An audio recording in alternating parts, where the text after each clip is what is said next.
Magandang araw! Narito tayong muli upang mag-aral ng asignaturang Mathematics.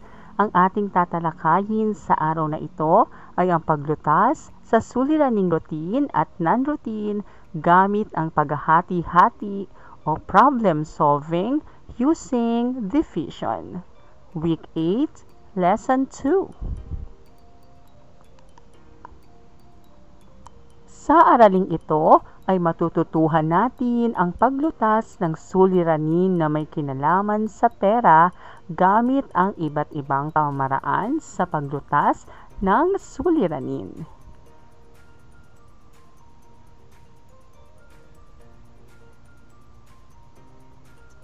Tingnan ang halimbawa sa ibaba. Suriin natin kung paano nilutas ang suliranin na may kinalaman sa pera gamit ang angkop na pamamaraan sa paglutas ng suliranin.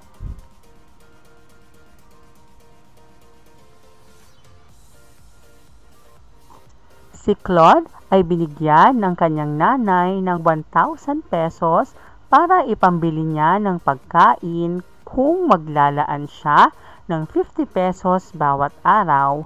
Ilang araw kaya sasapat ang perang iniwan ng kanyang ina?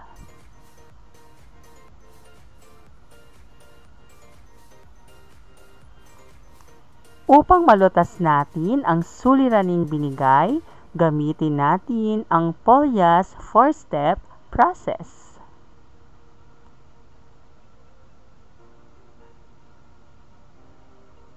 Una, unawain ang sitwasyon. Ano ang tinatanong sa suliranin? Bilang ng araw ng itatagal ng 1,000 pesos. Ano naman ang mga datos na inilahad? 1,000 pesos ang binigay na pera ng nanay ni Claude at 50 pesos ang ilalaan niya sa bawat araw. Pangalawa, mag-isip ng plano. Ano ang operasyong gagamitin? Paghahati-hati o division ang gagamiting operasyon. Ano ang division sentence? 1,000 pesos divided by 50 pesos.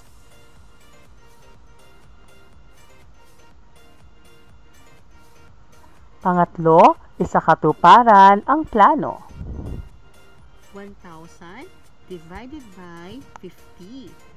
Meron tayong 4 na digit na dividend at 2 digits na divisor.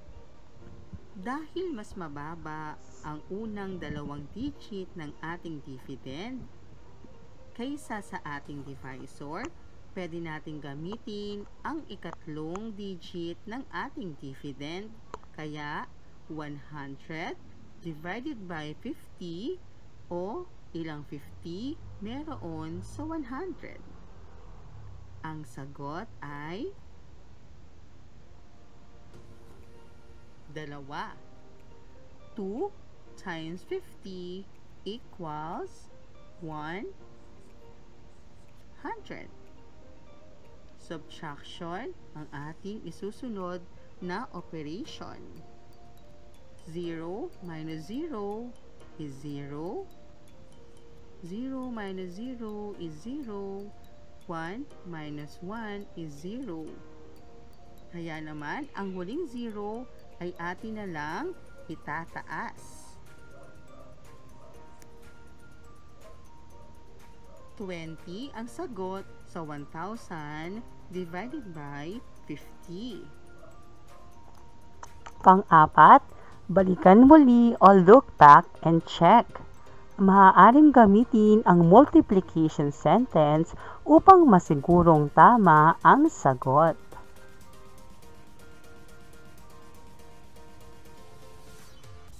Upang malaman natin kung tama ang ating quotient o ang sagot, atin siyang i-check sa pamamagitan ng multiplication sentence.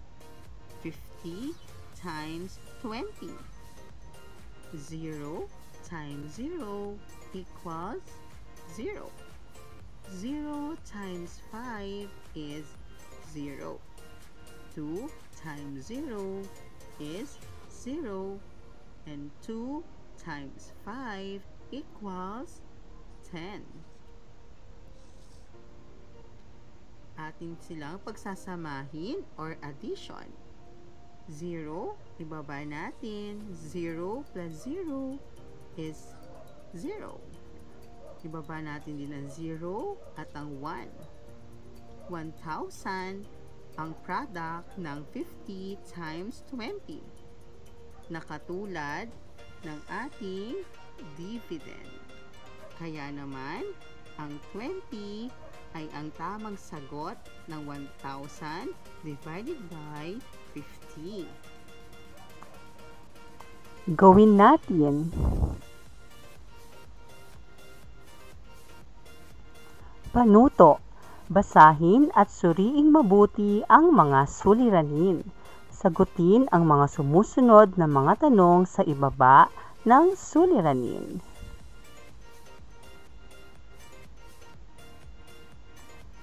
Kung papangkatin ang 828 sa 36 na pangkat na may parehong bilang sa bawat pangkat, ilang pangkat kaya ang mabubuo?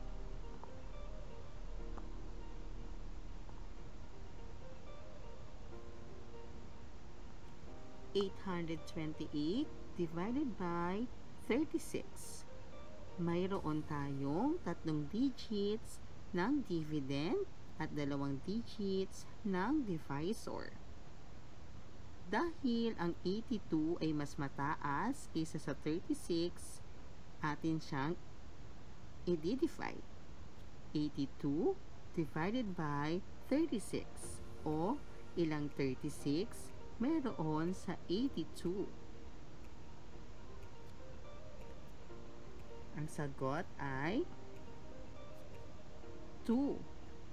2 times 36 equals 72. Subtraction, muli ang ating operasyon na susunod. 2 minus 2 equals 0. 8 minus 7 equals 1. At ibababa natin ang number 8. 108 divided by 36 o ilang 36 meron sa 108.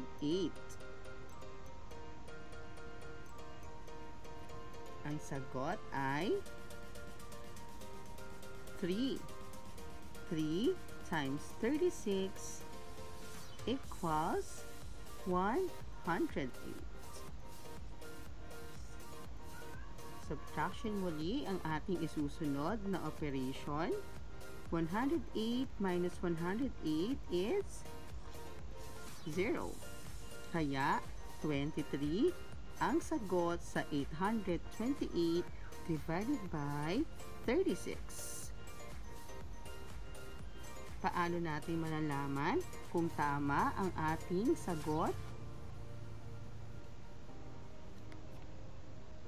Sa pamamagitan ng multiplication o pagpaparami. 36 times 23. 3 times 6 equals 18. Carry 1. 3 times 3 equals 9 plus 1, 108. 2 times 6 equals 12. Carry 1. 2 times 3 equals 6 plus 1 is 7.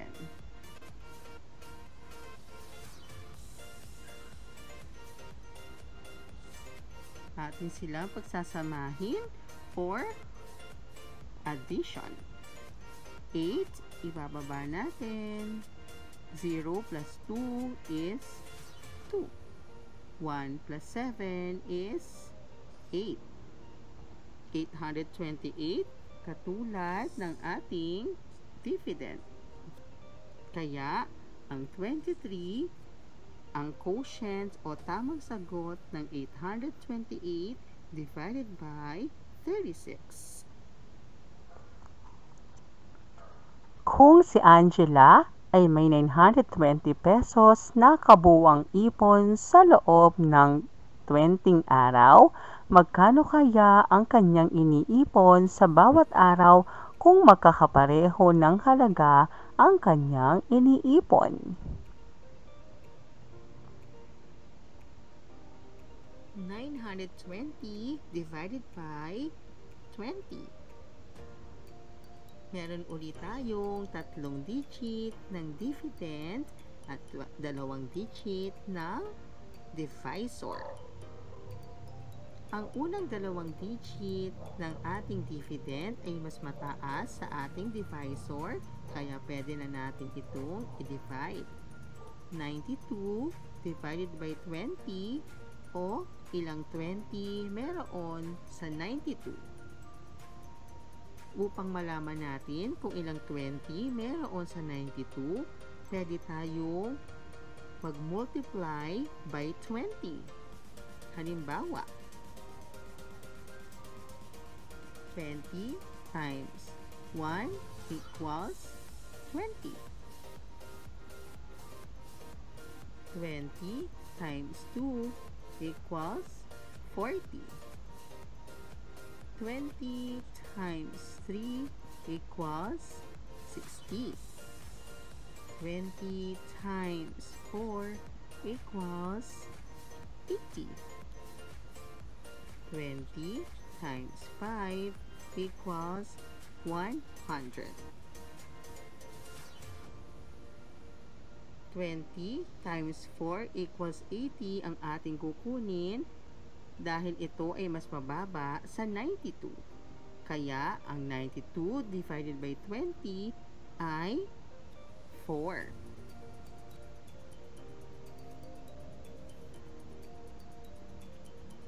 4 times 20 equals 80.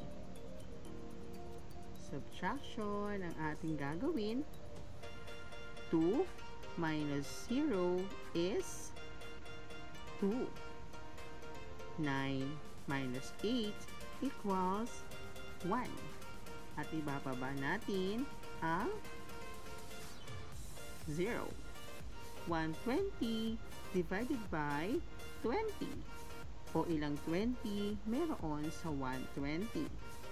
Muli, pwede natin gamitin ang multiplying by 20. So, meron na tayo ditong 100. So, 20 times 6 equals 120.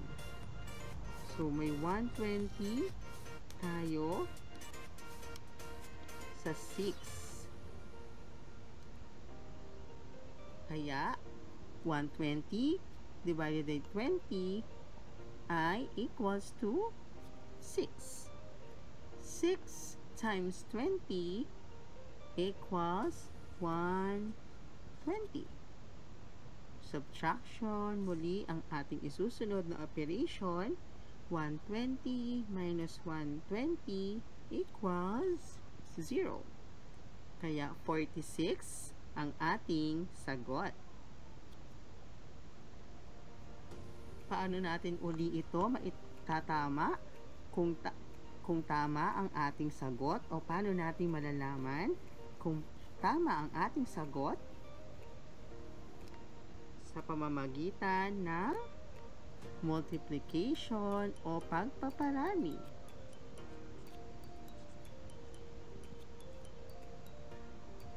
(46 times 20). 0 times 6 equals 0. 0 times 4 equals 0. 2 times 6 equals 12. Carry 1. 2 times 4 is 8 plus 1, 9. Baba natin ng 0. 0 plus 2 is 2. At ibaba natin ang 9. 920 ang product ng 46 times 20 na katulad ng ating dividend. Kaya, ang 46 ang quotient o tamang sagot ng 920 divided by 20. May 588 na mag-aaral sa ikatlong baitang ng Amaya Elementary School ang nakapagpatala para sa darating na pasukan. Nais ng punong guro na hatiin ito sa 14 na pangkat. Ilang bata ang bubuo sa isang pangkat?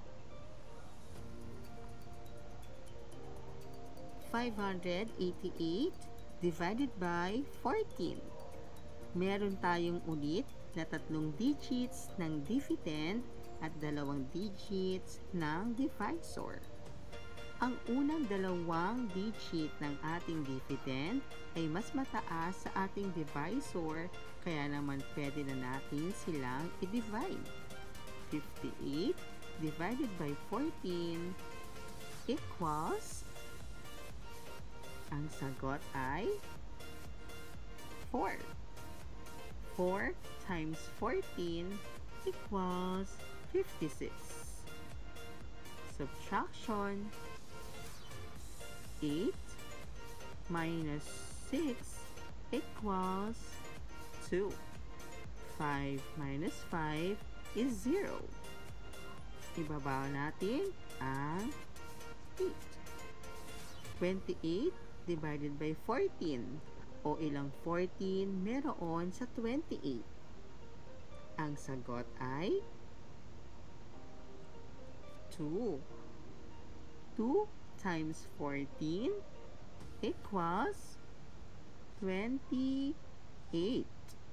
Subtraction ang ating gagamitin. 28 minus 28 equals 0. Kaya naman, 42 ang ating sagot. Upang malaman natin kung tama ang ating sagot, ang ating gagawin ay multiplication o ang pagpaparami. 42 times 14 equals 4 times 2 equals 8. 4 times 4 is 16. 1 times 2 equals 2. 1 times 4 equals 4. Addition. Ibaba natin ang 8. 6 plus 2 is 8. And 1 plus 4 is 5. 588 ang product ng 42 times 14 na katulad ng ating dividend. Kaya naman, ang 42 ay ang tamang sagot ng 588 divided by 14. Maraming salamat po sa inyong panonood at pakikinig. Hanggang sa muling pag-aaral ng asignaturang Mathematics. Paalam!